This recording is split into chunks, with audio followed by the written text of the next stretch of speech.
সপ্তাহে দুবার ডাক এসআইআর এর শুনানিতে, আর তাতেই প্যানিক অ্যাটাক। ঘুমের মধ্যে কেঁপে কেঁপে ওঠেন ওই ব্যক্তি, পাছে তার নাম বাদ যায়।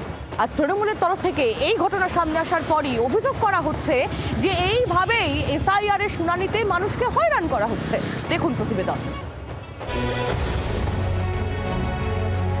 ইনি অনিতা সাউ, ভবানীপুরের বাসিন্দা। বছর কয়েক আগে মা বাবাকে হারিয়েছেন। স্বামীও ডিভোর্স দেওয়ায় মানসিক কষ্টে ছিলেন নিঃসন্তান অনিতা। 3 ভাইয়ের সংসারে থেকে সমস্ত কাজ করতেন।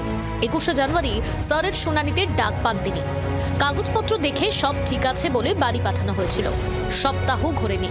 27 তারিখ ফের শুনানির জন্য তাকে ডেকে পাঠানো হয়। সকাল থেকে সুস্থ সবল থাকলেও ওই দিন হিয়ারিং থেকে ফেরার পর রাতেই প্যানিক অ্যাটাকের শিকার হন অনিতা।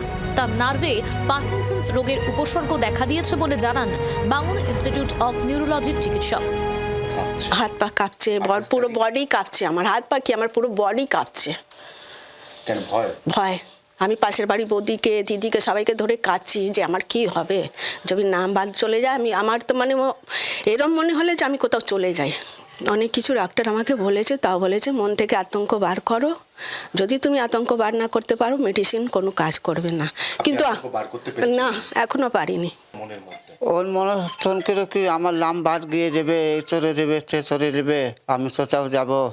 হ্যাঁ, এরকম হয়ে রেখেছিল। তোর হসপিটাল না হল, তারপরে আমি ডাক্তার পাই যাওয়ার জায়গা নেই। না, আমাদের এগিতেই তো জন্ম, এতেই বাড়ে। না না না, আমরা এগিতেই থাকি। এবার যদি বোন না সারে চিকিৎসায় কি করবেন? তাই তো পয়সা আছে চিকিৎসা? না না, পয়সা তো চাপ। ভবানীপুর বিধানসভা কেন্দ্রের এসআইআর শুরুর দিকে বেশ কিছু নাম বাদ পড়েছিল। এরপর হিয়ারিং পর্ব শেষ হলে আরও নাম বাদ পড়তে পারে এমন আশঙ্কা উড়িয়ে দিচ্ছেন না 71 নম্বর ব্লক তৃণমূল প্রেসিডেন্ট বাবলু সিং। মানুষকে এইভাবে আতঙ্কিত করে তাদের অসুস্থ করে দেওয়া হচ্ছে বলে তার অভিযোগ। বিএলও বাস লাস্ট টাইমে হাত উঠে দিয়েছে কি দাদা, এটা আমাদের কিচ্ছু করার নেই, আমরা যতটুকু পেরেছি করেছি, কিন্তু তারপরে ওখান থেকে আমাদেরকে আবার রিটার্ন করছে। তো এর একটা তো প্রতিবাদ হওয়া উচিত। দিদি যেভাবে করলো, আমার তো মনে হয় পশ্চিমবঙ্গের সারা লোক নেবে, বাংলা ও বাঙালিরা সবাই মিলে এর একটা প্রতিবাদ করা উচিত, খুব জোরালোভাবে। হিয়ারিং এর নামে আসলে চলছেটা কি? বিএলও বলছেন আমার হাতে নেই, এইআরও বলছেন আমার হাতে নেই, ওপর থেকে নির্দেশ। এই ওপরটা কে? এই ওপরটাই কি মাইক্রো অবজারভার?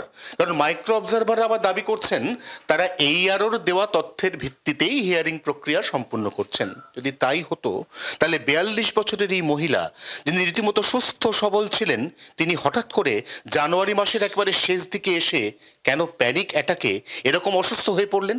শেষ পর্যন্ত এসআইআর কমপ্লিট হওয়ার পর এখানে সুস্থ থাকবেন কতজন, এই প্রশ্ন তুলছেন এলাকাবাসী।